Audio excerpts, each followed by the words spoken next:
Vamos ler 2 Reis, capítulo 4. Abra a sua Bíblia. Quem trouxe a Bíblia, por favor, levante, que eu quero ver. Levante bem alto para incomodar o diabo. Porque o diabo gosta de ver revista pornográfica. Ele gosta, mas a Bíblia ele não gosta. Levante mais uma vez assim e vamos incomodar o diabo. Diga assim comigo: eu sou o que a Bíblia diz que eu sou. Eu tenho o que a Bíblia diz que eu tenho. E eu posso o que a Bíblia diz que eu posso. E por isso eu amo a Bíblia. E vou ler agora. 2 Reis, capítulo 4. Vamos começar pelo versículo 1. Eu gosto muito, quando Deus me dá, de ler apenas um versículo. O pessoal lá em João Pessoa diz assim: pastor Gilvan, ele lê um versículo só, às vezes, da Bíblia e prega, né, irmã Naura?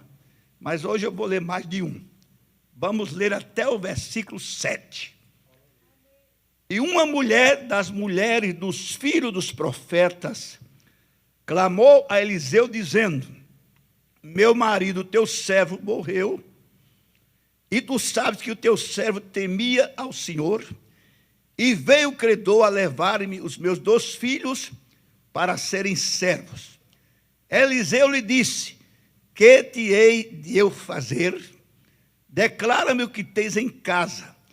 E ela disse: tua serva não tem nada em casa, senão uma botija de azeite. Então disse ele: vai, pede para ti vasos emprestados a todos os teus vizinhos, vasos vazios, não poucos. Então entra e fecha a porta sobre ti e sobre teus filhos, e deita o azeite em todos aqueles vasos, e põe a parte o que estiver cheio. Partiu, pois, dele e fechou a porta sobre si e sobre seus filhos, e eles lhe traziam os vasos, e ela os enchia. E sucedeu que, cheios que foram os vasos, disse a seu filho: traze-me ainda um vaso. Porém ele lhe disse: não há mais vaso nenhum. Então o azeite parou. Então veio ela e o fez saber ao homem de Deus, e disse ele: vai, vende o azeite e paga a tua dívida, e tu e teus filhos vivei do resto. Podeis assentar. Meus queridos irmãos e meus distintos amigos, o texto bíblico que nós acabamos de ler, ele registra uma das histórias mais fantásticas, eletrizantes do Velho Testamento. Uma mulher viúva, ela estava enfrentando um sério problema financeiro. O marido morreu e tudo indica que ficaram dívidas para serem saldadas. E agora um dos credores estava batendo à sua porta, querendo receber o que ele tinha direito, e se a mulher não pagasse, ele disse que iria levar seus filhos como pagamento. Veja que situação. A mulher havia perdido o marido e agora estava na iminência de perder os filhos. Era uma situação, vamos dizer, desesperadora.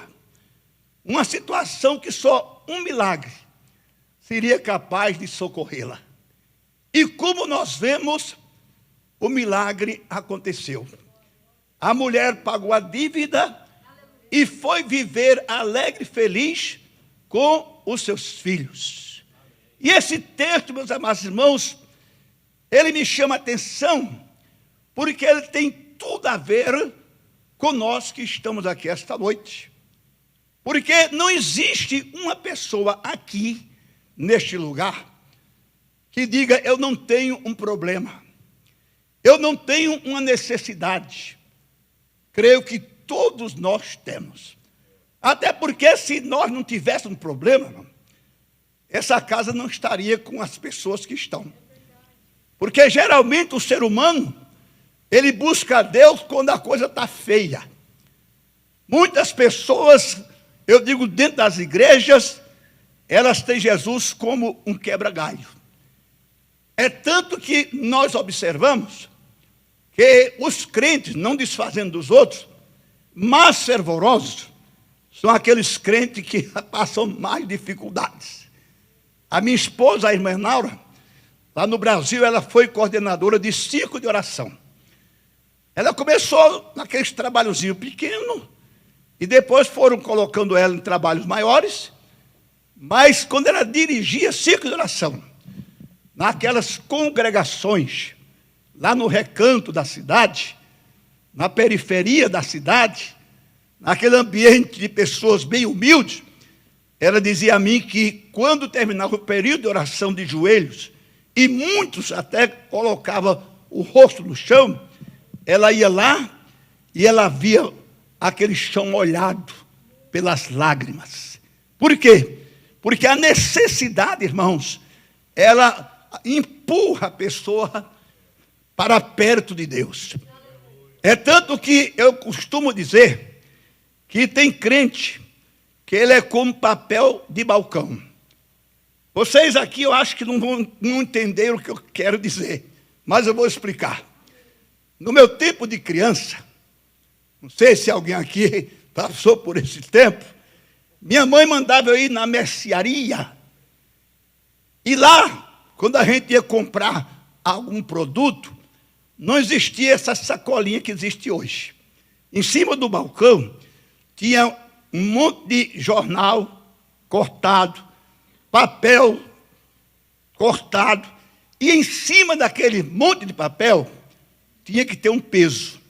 Às vezes era uma barra de ferro, um toro de madeira, para quê? Para que quando o vento desce, o papel não voasse. Então tem crente assim, que ele está sempre com peso em cima. Se Jesus tirar o peso de cima, ele voa. Ele não aparece em culto nenhum da igreja. E às vezes a pessoa diz, mas fulano é tão crente, mas passa tanta prova. É exatamente por isso, irmão. Tem pessoas que quando está na necessidade, ele vem, pode a neve e está dando no pescoço. Mas quando a situação está boa, no domingo, em vez de vir para o culto, ele vai passear. Tem alguns que dizem assim, pelo menos no Brasil. Quando não tinha carro, vinha de ônibus. Não perdia um culto, ia até a pé. Mas depois que prospera, aí o que é que acontece? De domingo, vai visitar um parente. Se é lugar que tem praia, vai se bronzear. Então, por isso que Deus permite que venha na necessidade. Porque tem uns que só procuram Ele na necessidade. E por isso eu digo, esta noite, se nós não tivéssemos problema, com certeza, irmão, não tínhamos esse número. Alguns até com problema não vêm. Imagine sem problema. Porque o ser humano é assim, irmãos. Por isso é que a Bíblia disse, Jesus disse, buscai em primeiro lugar o reino de Deus e a sua justiça, e as demais coisas vos serão acrescentadas. Essa mulher estava nesse problema, irmão. E eu sei que aqui há pessoas, há irmãos, eu não conheço nenhum de vocês. Aliás, a pessoa com quem eu tenho uma aproximação maior, pastor Ronei, como eu falei domingo, desde 1989, quando eu vim a primeira vez aqui nos Estados Unidos, e foi o ano que ele chegou aqui. Mas eu não conheço. Se você perguntar, pastor Gilmão, se eu conheço pastor Ronei, sabe o que é que eu vou responder para você? O que eu respondi para um irmão lá em Portugal. Eu fui convidado para pregar e dar estudo na Convenção Nacional das Assembleias de Deus em Portugal, que foi em Lisboa. E eu fiquei 12 dias ali. E um pastor ficou responsável para me dar assistência. E todo dia eu saía com ele para ir para a reunião. Pela manhã, tinha à tarde, à noite, ele me levava para uma cidade. E eu preguei, acho que mais de 12 vezes. Foram 12 dias, Eu preguei mais de 12 vezes. E todo dia ele perguntava assim para mim: pastor Gilvan, o senhor conhece fulano de tal no Brasil? Aí citava o nome de um pregador bem famoso no Brasil. Às vezes eu sei quem é. No outro dia ele citava o nome de uma cantora, um cantor também bem famoso no Brasil. O senhor conhece fulano, conhece Beltrano? Diga, eu sei quem é. Aí no último dia ele chegou para mim e disse: pastor Gilvan, o senhor mora mesmo no Brasil? Eu disse: claro que eu moro. Por quê? Porque desde o primeiro dia que eu estou conduzindo o senhor, eu pergunto se o senhor conhece Beltrano, fulano, ciclano, pessoas todas conhecidas no Brasil, famosas. O senhor disse que sabe quem é. O senhor conhece ou não conhece? Eu disse: eu sei quem é, porque quem conhece é Deus. E se for casado, quem conhece ele depois de Deus é a mulher dele, ou o esposo dela. Eu sei quem é. Então, meus amados, eu não conheço a vida de nenhum de vocês. Mas eu quero dizer que vocês estão aqui, todos que estão aqui têm algum tipo de problema. Não sei qual é o tipo de problema, não sei qual é a sua necessidade. Agora escuta o que eu vou dizer. Existe problema que nós podemos solucionar. Existe problema que familiares nossos podem resolver. Amigos podem resolver. Agora, existe o problema que só um milagre é que tem a solução. Foi o que aconteceu com aquela mulher. Nenhum parente dela, se é que ela tinha ainda, além dos 2 filhos, algum parente apareceu. Nenhum vizinho apareceu. Ela ficou dependente, aleluia, de um milagre da parte de Deus. E eu quero dizer para você nessa noite, seja qual for a sua situação, seja qual for o seu problema, de ordem espiritual, de ordem material, de ordem física, Deus tem a solução. Deus tem a solução. Deus tem a solução. Até porque está na Bíblia, irmãos, que para Deus nada é impossível. Essa palavra impossível, irmão, ela mexe muito comigo, sabe por quê? Porque nós temos que conviver com ela desde o dia em que nascemos até o dia em que partimos para a eternidade. Gostando ou não gostando, querendo ou não querendo, nós temos que conviver com o impossível. Eu vou dizer aqui uma frase, eu espero que você entenda. É impossível que esta noite tenha alguém aqui que nunca ouviu alguém falar ou nunca falou: isto é impossível. É impossível aqui esta noite. Mas eu quero dizer que o Deus que operou um milagre na vida daquela mulher, que a tirou daquela situação, Ele é o Deus que diz na sua palavra: eu não mudo. Em Deus não há mudança nem sombra de variação. Quantos podem dizer aleluia? E a Bíblia, ela diz que Jesus Cristo é o mesmo ontem, hoje e eternamente.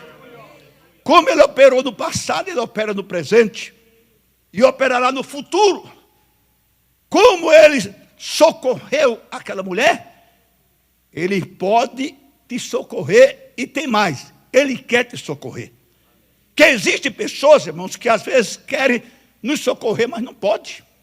Olha, fulano, se eu pudesse, eu quero, mas se eu pudesse, eu resolveria ter problema, mas eu não posso. Agora também tem gente que pode, mas não quer. Agora Deus, Ele pode e quer operar um milagre na tua vida esta noite. O milagre na vida daquela mulher foi tão grande, tão maravilhoso, que naquela casa não havia nada, passou a haver tudo. O fogão que estava apagado voltou a estar aceso. Quem ia cobrar daquela mulher passou a ir pagar, porque ela tornou-se a maior vendedora de azeite da região. Foi tanto azeite, meus amados, na casa daquela mulher, que ela não precisou nem vender todo. Ele disse, o profeta: olha, você vende parte do azeite e vai viver tu e teu filho com o resto. E não foi uma vidazinha medíocre, não, porque o nosso Deus não é Deus de mixaria. Nosso Deus não é Deus de merreca. O nosso Deus não quer abençoar os seus filhos na base do conta-gotas e nem na base da medida homeopática. O nosso Deus, a medida dele é recalcada, sacudida, transbordante no vosso regaço. Nosso Deus era o Deus de abundância. Ele é o Deus de abundância. E a Bíblia diz que ele é rico para com todos os que o invocam. E a Bíblia diz que dele é a prata, dele é o ouro, e ele dá a quem quer. Ele sabe a quem quer. Dá, e ele dá.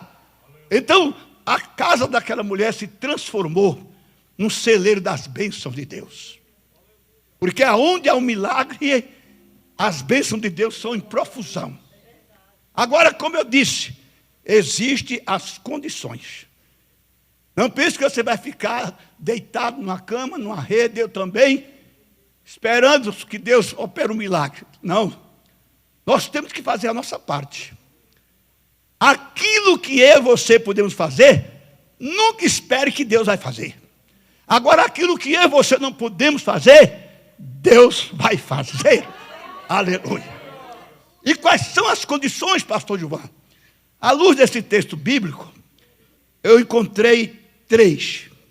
Primeira condição é confessar a necessidade. Milagre não é para quem não precisa, irmão. Milagre é para quem tem necessidade. Quando o profeta perguntou àquela mulher, o que tens em tua casa? A mulher não disse, olha, eu tenho uma moto, trazendo para a linguagem de hoje. Eu tenho um televisor de 30 polegadas.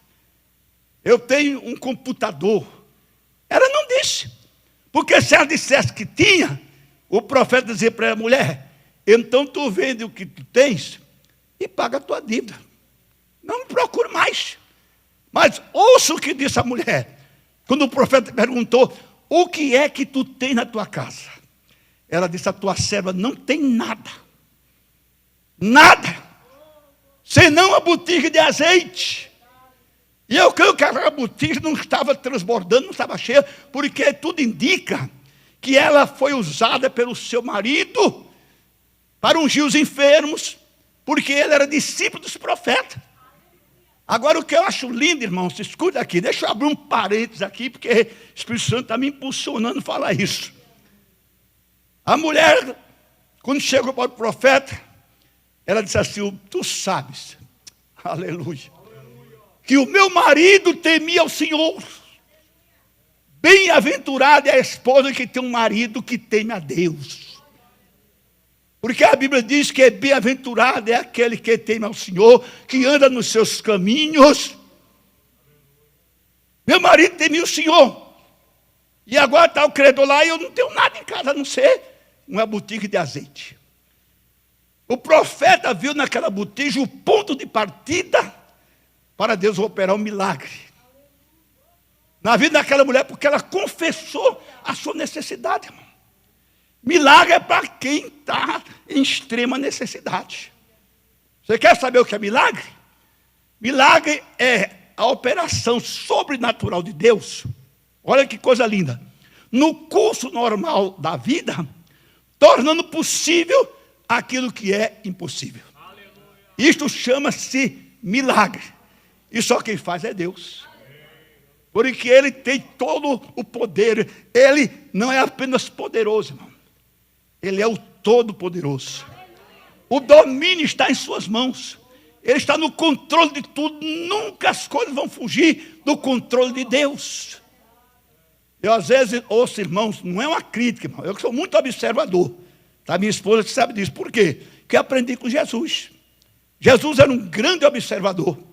Jesus chegou no templo e observou que os ricos davam do que subejavam. E a mulher deu tudo quanto tinha. Jesus chegou na sinagoga e observou que as pessoas procuravam os primeiros lugares. Não é que seja pecado, errado, não, pelo contrário. Eu estive agora pregando numa cidade, lá em São Paulo, e os irmãos chegavam, foi num ginásio grande, e os irmãos chegavam e iam sentando lá atrás. Aí eu falei para o pastor, eu posso dar uma palavra? Ele disse, pode. Antes de eu pregar, eu digo, irmãos, tanto lugar vazio na frente, porque vocês ficam lá atrás? Fica feio.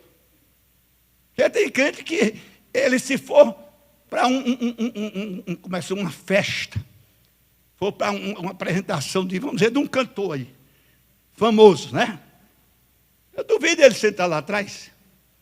Ainda paga, se for mais caro, os primeiros lugares. É ou não é? Mas tem irmão que gosta de sentar lá atrás. Aqui não. Mas no Brasil, muitos sentam atrás, sabe para quê? Para ficar sentindo aquele cheirinho de espetinho de gato. É, porque quando fazem festa das igrejas no Brasil, você pode ver, ele se torna um comércio lá fora. É aquele fumaceiro, aquilo é churrasquinho de gato. Aí às vezes tem irmão que sai, vai lá, pega um espetinho daquele e entra no culto mastigando e tomando um refri escondido, né? Não é verdade? Mas Jesus observou que eles iam para os primeiros lugares para serem vistos, para serem destaque. Como tem pregador que ele só chega na hora de pregar, que é para causar aquele frenesi. Chegou o homem. Cantor só chega na hora de cantar. Eu dou graças a Deus, não sou melhor do que ninguém, mas eu digo, irmãos, eu quero cultuar. Eu quero cultuar, agora não vou chegar antes do culto para não ficar os irmãos, né? Porque a gente se prepara, né? A gente fica naquela situação, vamos dizer assim, de meditação, né? Aí eu digo, irmão, olha, eu quero chegar quando começar o culto, porque eu quero passar direto para o púlpito. Que lá no Brasil é assim, a gente chega, quem é pregador conhecido, e tem gente que diz assim, pastor Gilvan é famoso. Eu digo, não, famoso é Jesus. Eu sou apenas conhecido. Aí quero bater uma foto, a gente já chega e vai, e posso bater uma foto? Posso? Aí desconcentra a gente. Eu gosto de chegar e ir direto para o púlpito e não converso com quem está no púlpito. Não converso, porque eu passei o dia orando, meditando. Agora eu vou conversar. Às vezes pergunta, o senhor que é jogador de futebol, aí em que posição o senhor jogou? E quantos gols o senhor fez? Aí não me interessa isso, irmão. Entendeu? As pessoas iam para frente para aparecer. Para aparecer. Não é o que Jesus observou. E escute, eu observo tudo o que está acontecendo no culto, irmão. Eu fico, na hora de me chamar para o púlpito, eu fico observando. Quando eu estou pregando, eu fico observando tudo que está acontecendo. E escute, a mulher, olha, irmãos, ela teve coragem. Que é preciso ter coragem também. Tem gente que tem necessidade, mas tem vergonha de confessar. Aí também não recebe a bênção. E outra coisa, às vezes, confessa para a pessoa errada. Tem gente que está numa situação difícil, aí procura a pessoa errada, aí piora mais ainda. Mas eu quero ver se você não vai dar um glória a Deus no que eu vou falar agora. A mulher procurou a pessoa certa. Ela procurou o homem de Deus. Quando você estiver em dificuldade, procura o homem de Deus. Ele pode te orientar e vai te orientar. Ela procurou o homem de Deus e contou: a tua serva não tem nada. Então é a hora de Deus entrar em ação. Porque se você tem o que pode viver bem ou condição boa, você não está precisando de milagre. Não. Só precisa quem necessita. Eu vou citar rapidamente alguns exemplos na Bíblia. Vou começar pelo cego de Jericó. O cego de Jericó estava na beira do caminho. Aí lá vem Jesus com aquela multidão, que Jesus sempre andava acompanhado de muita gente. E ele ouviu aquele tropel. Quem sabe alguém falou o nome de Jesus? Aí ele começou a clamar: Jesus, filho de Davi, tem compaixão de mim. Os discípulos quiseram calar. Mas quem tem necessidade, irmão, não pode calar. Agora tem que contar para a pessoa certa. E ele continuou clamando. Aí Jesus ouviu o clamor dele, porque está escrito na Bíblia Sagrada que Deus ouve o clamor. Aí Jesus o chamou. Aí perguntou para ele: o que queres que eu te faça? Olha, Jesus estava perguntando o quê? Qual é a tua necessidade? Ele disse: que eu veja. Aí Jesus disse: vê. Pronto. O milagre aconteceu porque ele contou a sua necessidade. E a maravilha é que depois de curado, depois do milagre, o primeiro rosto que ele viu não foi do pai nem da mãe, mas foi o rosto de Jesus. Conta a sua necessidade. Eu me lembro quando eu me converti há quase 60 anos, vai fazer 60 anos que eu sou servo do Senhor. Eu ouvia muito o hino que dizia assim, ó, o hino não era um corinho. Conta para Jesus aonde é a tua dor. Ele te ajuda a carregar. Ó, conta para Jesus, meu irmão. Conta para Ele. Porque Ele tem a solução. Eu acho lindo quando eu leio a Bíblia, acompanho o ministério terreno de Jesus. Nunca ninguém procurou Jesus como problema para Jesus dizer, eu não posso resolver. E calabaçu. Nunca Jesus deu as costas para ninguém. Ele testou uma mulher, testou aquela mulher, Ciro Fenícia, testou a fé dela, nela, mas ela insistiu e contou a sua necessidade. Eu tenho uma filha que está endemoniada em casa. Ei, canamarrácia. Mulher, grande é a tua fé. Vai para casa que o problema está resolvido, o milagre já aconteceu. Outro exemplo que eu quero citar é o daquela viúva de Zarefate. Aquela viúva que o profeta de Deus, Elias, amante de Deus, foi para lá. Quando o ribeiro secou, Elias não foi cavar poço, irmão. Porque quando o ribeiro seca num lugar, porque Deus não te quer mais ali. Você pode sair, e aqui uma palavra para os obreiros: saia, porque senão vai desfazer o que fez. Chegou a hora de mudar. Deus diz para Elias, vai para a banda de Zarefate, porque eu já ordenei. Deus não pede, Deus ordena. Eu já ordenei a uma viúva que te sustente. E eu fico sempre pensando que aquela viúva, irmão, ela teria de ser o que ela era. O quê? Uma viúva pobre. Porque se ela fosse rica, ela ia se gloriar. Ela dizia, o profeta não morreu porque eu sustentei. Mas ela era tão pobre, quando o profeta chegou lá e disse, mulher, dá-me um copo, um pouco de água para que eu beba. Quando ela fez menção de buscar, aí ele disse assim, eu quero que ela sabia. Ele disse, antes prepara um bolo para mim. Aí ela conta a sua necessidade. Fazer um bolo como? Eu vim aqui pegar esses cavacos, vou para casa fazer um bolo para mim, meu filho, nós vamos comer e morrer. Olha aí, contando a sua necessidade. Aí o profeta disse, não, antes faz um bolo para mim. Porque, aleluia, assim diz o Senhor em cuja presença estou, a farinha da panela não vai se acabar. O azeite da botija não vai faltar até que Deus mande chuva sobre Israel. E ela fez como o profeta mandou, e diz a Bíblia que comeu ela, seu filho, o profeta, muitos dias, e não faltou. O milagre da multiplicação aconteceu. Por quê? Porque ela contou a sua necessidade. O salmista diz assim, eu sou pobre e necessitado, mas o Senhor está cuidando de mim. Oh, glória a Deus. Deixa eu citar um outro exemplo. É o exemplo de Ana. Ana lá no templo, chorando, só movia os lábios. O sacerdote chegou ali, pensou que ela estava embriagada. Mulher, afaga de ti esse vinho. Oh, eu não estou embriagada não, eu sou uma mulher atribulada de espírito. Eu sou uma mulher triste, angustiada. Eu estou aqui falando para o meu Deus da minha necessidade de ter um filho. Quer dizer, ela não disse isso, mas ela, quando falou que era uma mulher angustiada de espírito, ela estava dizendo que o que faltava na vida dela para ela alegar era um filho. Aí o sacerdote ali disse assim, seja conforme o que tu estás pedindo. Ela chegou com o espírito angustiado, e diz a Bíblia que quando ela saiu do templo, o seu semblante já não era mais angustiado. Era um semblante de alegria.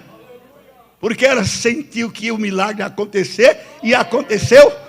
Ela não somente ficou grávida e teve um filho, mas o filho dela foi um dos maiores profetas do Velho Testamento. Conta a sua necessidade para eles.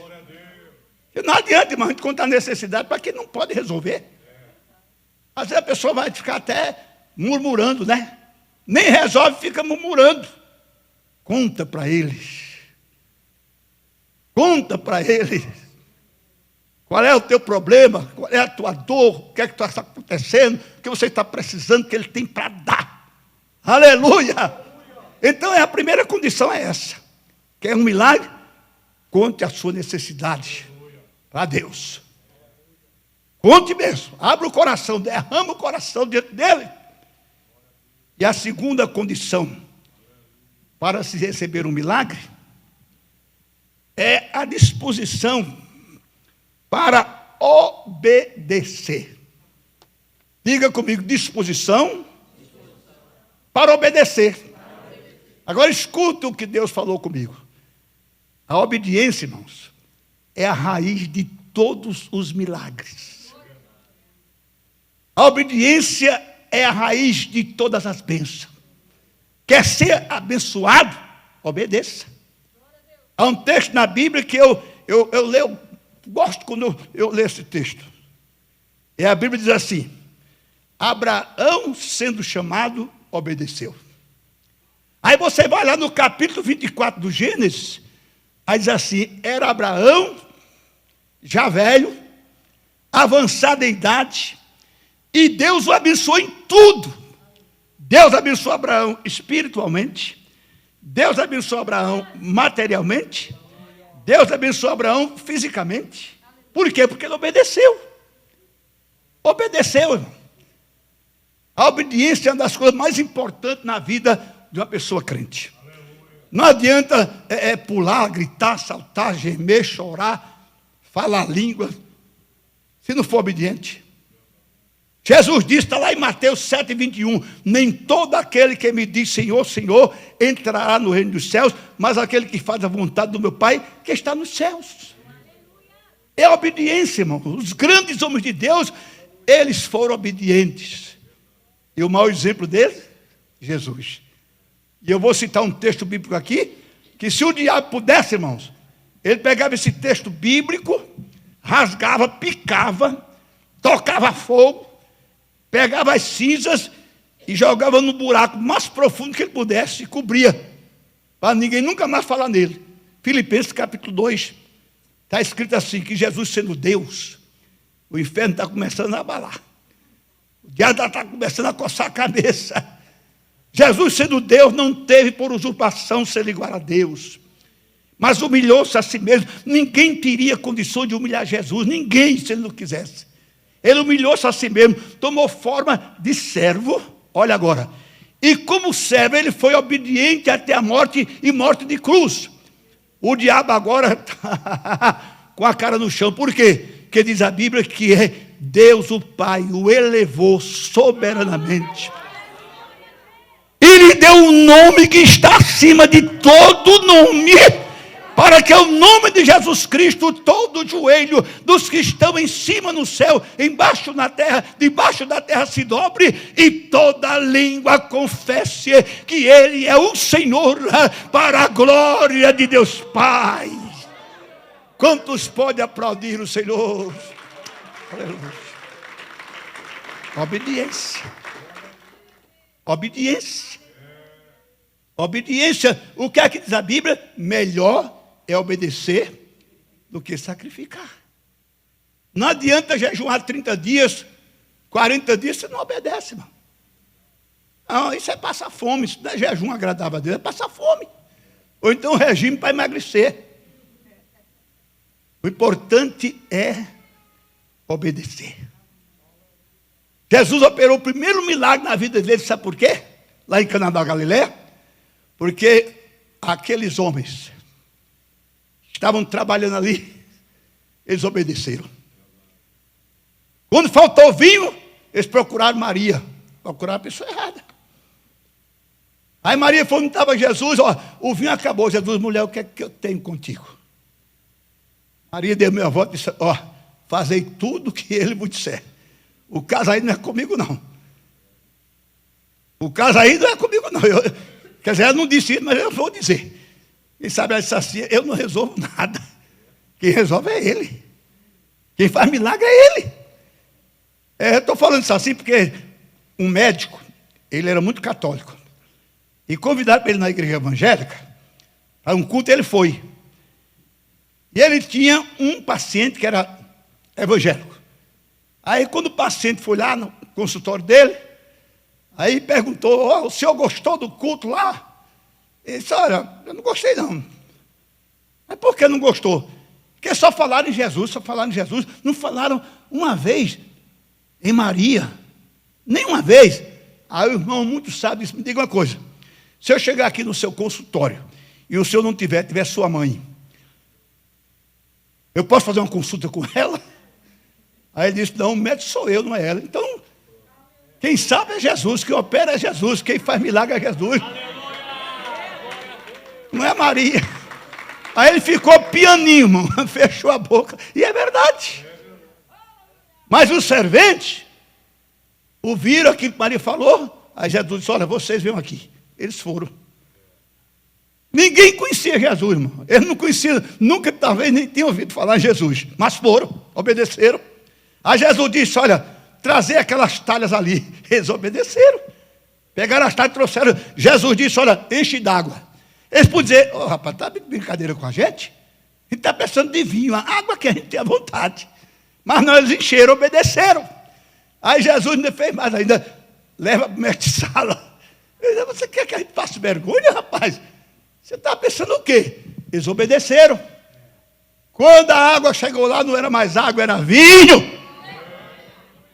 E da melhor qualidade, é tanto que disseram, olha, você fez uma coisa que nunca a gente ouviu falar que alguém fizesse, que foi, deixou o melhor vinho por último. Às vezes, sabe o que acontece, irmão, no culto? Eu não estou dizendo que acontece aqui, se acontecer também, você está incluído nesse rol. Eu não tenho medo de dizer, não.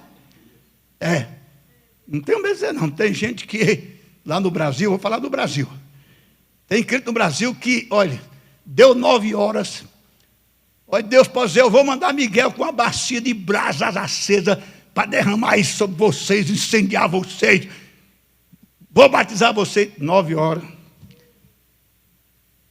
A irmã pega a bolsinha, o irmão pega a Bíblia e sabe para onde vai? Assistir o Fantástico. Eu digo porque eu já vi. Agora escuta o que eu vou dizer aqui. Isso eu digo de peito aberto e com muito prazer. Fantástico não é esse programazinho michuruca da Globo. Fantástico é ver Jesus libertar o oprimido. Fantástico é ver Jesus curar o enfermo. Fantástico é ver Jesus salvar o pecador. Fantástico é Jesus pegar uma meretriz e fazer uma mulher de bem, direita, o drogado, o bandido, o traficante, e mudar a sua vida. Fantástico é ver Jesus batizar um crente com o Espírito Santo que não tem o primeiro grau completo e ele fala uma língua que não se ensina na Harvard, não se ensina em universidade nenhuma do mundo.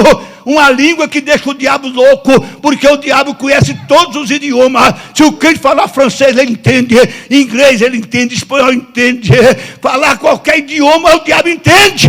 Mas quando o crente ora em línguas estranhas, o diabo fica maluco. O que é que esse crente está falando?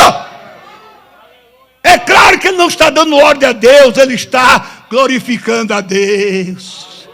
Aleluia! Aí o que aconteceu? Diz a Bíblia que ali, em Caná da Galileia, porque os serventes obedeceram, Jesus operou o primeiro milagre do seu ministério.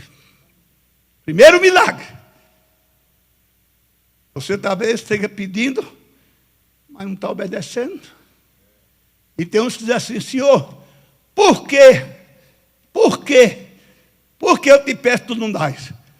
A expressão correta não é por quê, irmão. Para quê? Para que isso está acontecendo comigo? Não é por quê? Para quê, Senhor? Deus tem um propósito, irmão, em tudo. Deus não faz nada aleatoriamente. Não. Se você está na prova, Não pergunte por quê, pergunte para quê. Eu estou na prova. É isso. Obedeça. Maridos, fazei tudo o que ele vos disser. Uma vez alguém falou assim para um católico: você quer obedecer Maria? Eu quero. Então faça tudo o que ela mandou fazer. Quer dizer, obedecer a quem? Procurar quem? Jesus. A obediência, meus amados irmãos, é uma coisa extraordinária. Nas horas difíceis da sua vida, como também na minha, olha o que isso aqui eu peguei hoje. Não baixe a cabeça. Preste bem atenção no que eu vou falar. Preste bem atenção. Se quiser, pode até anotar que isso aqui é extraordinário. Extraordinário. Nas horas difíceis da sua vida, a necessidade do milagre, não baixe a cabeça. Sabe por quê? Que a solução do seu problema, o seu milagre, não está no chão, está lá em cima. Faça como o salmista do Salmo 121, para os montes orarei, de onde me virá o socorro? O meu socorro vem do Senhor, que fez os céus e a terra. Será que merece um glória a Deus? Oh, aleluia, a obediência. Ei, calabachures. Lázaro morreu, Lázaro foi sepultado. Jesus chegou lá em Betânia, aí foi lá para o túmulo de Lázaro, com Maria e Marta. Aí quando chegou lá, Jesus disse: tirai a pedra. Marta correu: Senhor, já cheira mal, é de 4 dias. Marta, eu não já te disse, se creres verás a glória de Deus? Tirai a pedra. Foi a ordem dele. Se não obedecesse, ele não ia ressuscitar Lázaro, não. Mas como foi obediente Marta, tiraram a pedra e o milagre aconteceu. Deixa eu dizer uma coisa para você: tira a pedra. Tira a pedra do coração. Tira, porque ele pode. Agora, a pedra da incredulidade impede. A pedra da murmuração. A pedra daquela mágoa no coração que não sai. Não sai. Eu conheço um caso que se deu, eu estudava em Belo Horizonte, no seminário em Belo Horizonte, e aconteceu um caso com a irmã. Ela adoeceu. Adoeceu e ela tinha condição, ela começou a consultar os médicos. E nenhum médico descobria a sua doença. Nenhum médico. E ela foi definhando. Num dia, numa reunião, Deus usou um vaso e disse assim: o teu problema, os médicos não conhecem, mas eu conheço. É que você não perdoou. Você não perdoou. Por isso que você está assim. Aí ela se lembrou do que tinha acontecido entre ela e a irmã. Quando saiu daquela reunião, fui lá na casa da irmã. Pedi perdão. Tira a pedra. Tira a pedra da falta de perdão. Porque perdoar é esquecer. Um dia uma pessoa disse para mim, a minha esposa sabe quem foi. Eu falei uma coisa para ela, crente, tia da minha esposa, e uma coisa que não era uma ofensa, mas ela tomou como uma ofensa. E duas coisas, irmão, que eu sou cheio de defeito. Agora, duas coisas que eu não tenho dificuldade é de perdoar quem me ofende e de pedir perdão se eu sentir que ofendi o irmão. Minha esposa já ouviu isso de mim várias vezes. Eu digo: olha, Deus me livre de ofender um irmão meu. Porque tem gente que ofende por brincadeira, irmão. Facilidade. Pois eu não tenho dificuldade em pedir perdão. Não tenho dificuldade. E também não tenho de perdoar. Outro dia lá em João Pessoa, um pastor, eu terminei de pregar no Templo Central. Aí quando terminou, ele me chamou: pastor João, venha cá, por favor. Fui. Eu quero lhe pedir perdão. Eu digo: perdão, irmão, por quê? Não, porque o senhor entrou no seu carro lá no supermercado e eu estava com meu irmão, e quando a gente viu o carro do senhor, eu murmurei contra o senhor. Que infelizmente, irmão, tem gente dentro da igreja que ele elogia, admira o que o ímpio tem. Ou, mas você viu a casa de fulano? Você viu o carro que ele tem?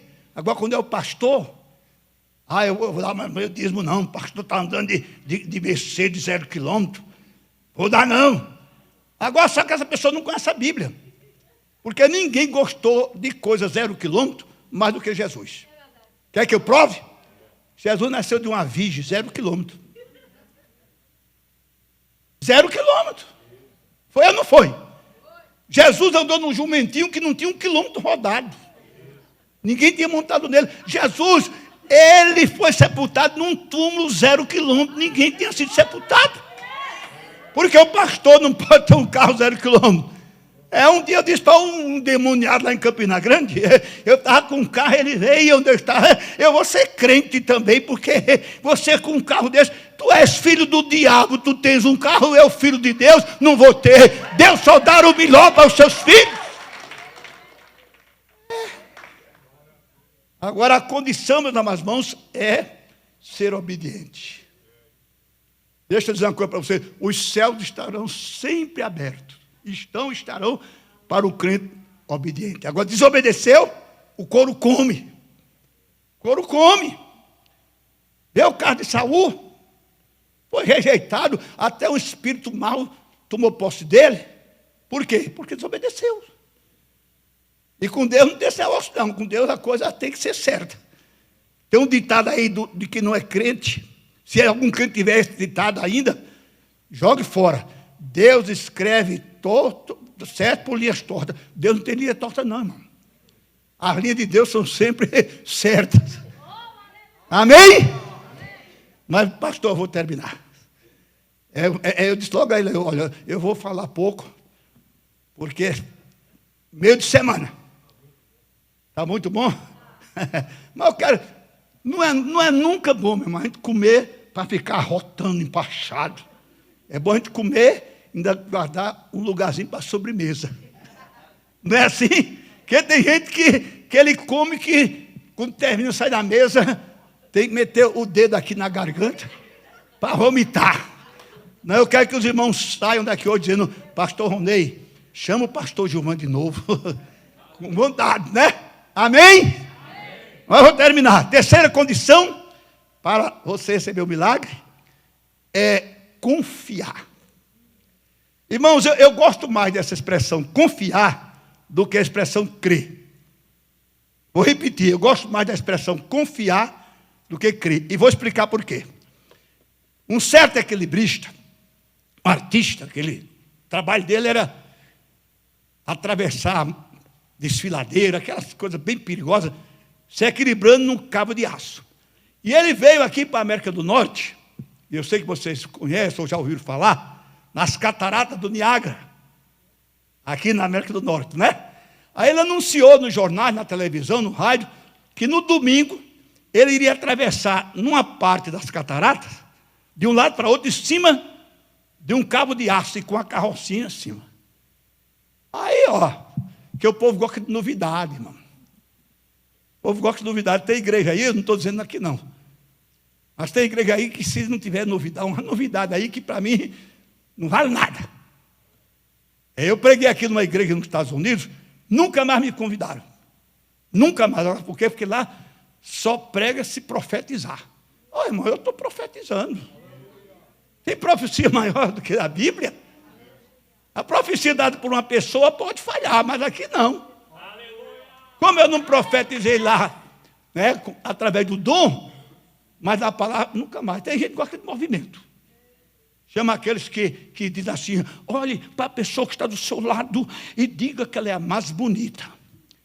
Quando eu estou no púlpito, né, que não sou pregador, e ouço o pregador falar isso, olhe para a pessoa que está do seu lado e diga que ela é mais bonita, aí eu fico procurando onde é que está a Enaura. É porque se ela estiver lá do irmão, ela não está nem doida de dizer que ela é o mais bonito. Fica toda hora mandando abraçar. Irmão, lá no Brasil eu sou conhecido. Sou conhecido. Como? Uma pessoa que eu não bato foto com mulher. Eu estando sozinho, eu não bato foto com mulher casada, sozinho. Não bato foto com moça. Não abraço irmã. Não abraço moça. Comigo não tem aquele negócio de Xuxa, não. Beijinho, beijinho. Tchau, tchau, não. Não dou beijinho em mulher dos outros, não. A mulher que eu beijo, agarro, me abraço, me penduro, é essa aí. Hoje eu já dei não sei quantos abraços dela, ainda comemorando os 54 anos de casamento. Essa aí eu beijo. Você pensou que eu ia esquecer de você, era? A minha caçulinha, a rapa do tacho. Entendeu, irmão? Aí ficam essas coisas, essas invenções, abanando a igreja. A igreja não precisa ser abanada por pregador, não, irmão. A igreja tem que ser abanada pelo Espírito Santo de Deus. Crente não é movido a controle remoto, o crente é movido pelo Espírito Santo. Se você, pregador, tiver mensagem, não precisa estar abanando a igreja, manipulando auditório. O crente pentecostal, ele é como uma panela de pressão no fogo. Você bota lá, ela está friinha, mas quando atinge 100 graus, ela começa a apitar, ela começa a escumar. E se você ou desliga o fogão, ou abre a tampa, senão vai explodir. Assim é o crente pentecostal genuíno, sem defeito de fabricação. A gente começa a pregar, ele começa a gemer. Aí cai uma lágrima aqui, cai outra ali, daqui a pouco incendeia tudo. Então, como eu dizia, eu gosto mais do confiar. Aquele homem, no domingo estava assim, entupido. Novidade. Desde a época de Paulo, os atenienses não queriam outra coisa, não novidade. Aí ele foi, subiu naquele cabo de aço e saiu com aquela carrocinha. Aí quando chegou na outra parte, das cataratas do Niágara, naquele local, ele acenou com a mão, ó. Aí lá vem, voltando. Quando ele chegou, a multidão explodiu, de palma. E tinha uma mulher que estava bem na frente assim, a mulher chega e babava. Aí ele olhou para aquela mulher e disse, a senhora crê que eu posso atravessar de novo? O senhor é grande, o senhor é artista, o senhor está não sei o quê. A senhora crê? Ela disse, eu creio, mas eu não confio. Olha aí, eu creio, mas eu não confio de entrar na carrocinha. Tem gente assim, eu creio em Deus, eu creio. Né? Tem gente assim, eu creio em Jesus Cristo, mas não quer Jesus na vida. E sem confiança, não vai receber nada. A Bíblia diz que aquele que duvida é como a nuvem, né? Não é a nuvem? Não pense tal pessoa que receberá do Senhor alguma coisa. É confiar. O irmão cantou hoje sobre a mulher, não foi a mulher? Aquela mulher que estendeu a mão para Jesus. Aquilo foi confiança. A Bíblia diz assim, que ela disse só para ela. Se eu apenas tocar. Ela não disse se eu der um abraço em Jesus, se Jesus me abraçar, se eu apertar a mão dele. Não, se eu tocar. Isso é confiança. E o que é que diz o Salmo 37, versículo 5?